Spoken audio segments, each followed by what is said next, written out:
Why is it still valuable to study computing and AI at university?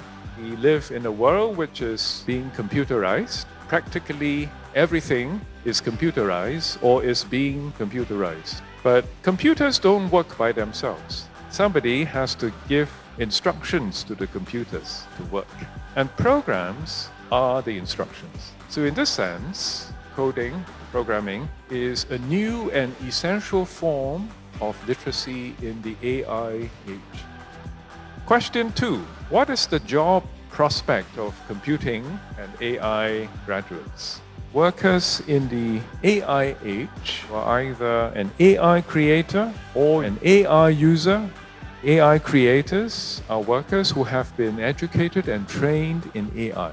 AI users are workers who can use AI to improve their performance. Now we come to the last question. Why study computing and AI at NTU? So CCDS is known internationally as a top performer in computing and AI.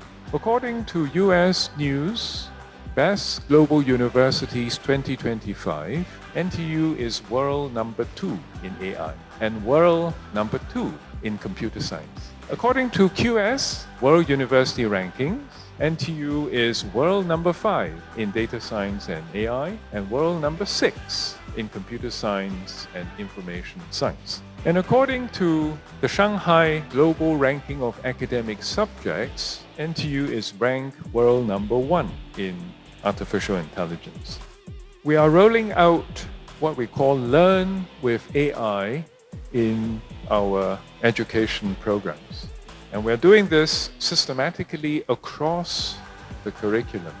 Our objectives are to help students learn more effectively, to better prepare them for the AI-enabled workplace.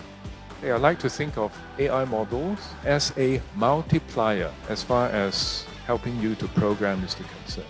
If the multiplicand is 0, the outcome of the multiplication is 0.